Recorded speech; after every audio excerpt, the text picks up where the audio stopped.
আসসালামু আলাইকুম viewers, London Bangla ভয়েসের পক্ষ থেকে আবারও স্বাগত জানাচ্ছি আপনাদেরকে। এই মুহূর্তে আরো বেশ কয়েকটি আপডেট এসেছে। আ ছাত্র সংগঠন যারা কোটা বিরোধী কোটা সংস্কার আন্দোলনের সাথে যারা জড়িত ছিলেন তাদের ২ জন সমন্বয়ক এক সংবাদ সম্মেলনে জানিয়েছেন যে তাদের সমন্বয়কদের মধ্যে ৪ জন নিখোঁজ রয়েছেন এবং বেশ কয়েকজনের খোঁজখবর মিলছে না।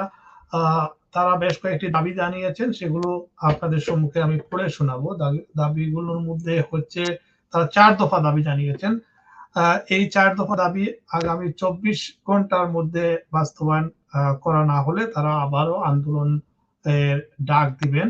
আ চলমান আন্দোলনে বেশ কয়েকটি কর্মসূচিও তারা ঘোষণা করেছেন।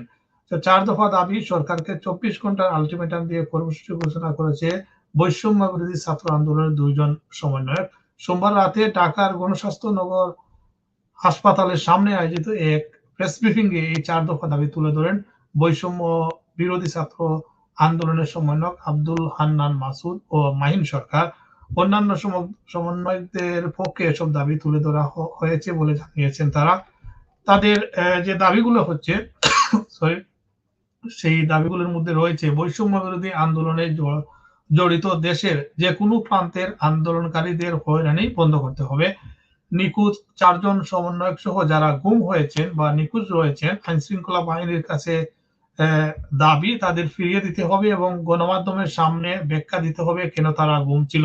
সেই সাথে আন্দোলনে নেতৃত্ব দানকারী সমন্বয়কদের নিরাপত্তা ব্যবস্থা রাষ্ট্রকে করতে হবে বলে তারা দাবি জানিয়েছেন। গণহত্যার সাথে জড়িত মন্ত্রণালয়ের মন্ত্রী এবং সংশ্লিষ্ট কর্মকর্তাদের অব্যাহতি দিয়ে বিচার বিভাগীয় তদন্তের মাধ্যমে শাস্তির আওতায় নিয়ে আসতে হবে।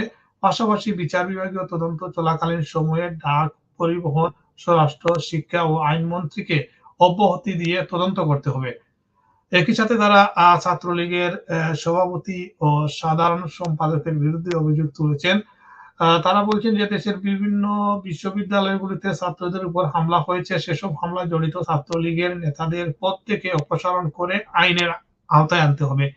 বেঁধে দেওয়া ওই সময়ের মধ্যে দাবি পূরণ না হলে বুধবার ১০টা থেকে ১১টা পর্যন্ত মুখে কালো পতাকা বেঁধে যে যার অবস্থান থেকে সারা দেশে এই কর্মসূচি পালন করা হবে বলে জানিয়েছেন এই ২ সমন্বয়ক।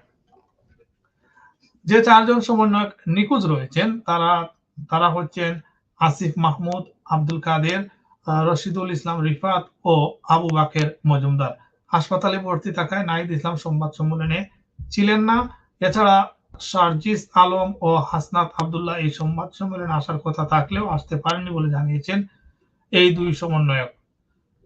ভিউয়ার্স, এই ছিল এখনকার আপডেট। তারা যে গুরুত্বপূর্ণ যে দাবি জানিয়েছেন সরকারের ৪ জন মন্ত্রীকে পদত্যাগের দাবি জানিয়েছেন, প্লাস ছাত্রলীগের সভাপতি, সাধারণ সম্পাদক সহ আ এই প্রত্যেকটা বিশ্ববিদ্যালয় বা কলেজে যে সকল ছাত্রলীগ নেতারা নিরীহ ছাত্রদের উপর হামলা চালিয়েছে তাদের পদত্যাগ, অপসারণ দাবি করেছেন এবং যারা হামলার সাথে জড়িত তাদের গ্রেফতারের দাবি জানিয়েছেন।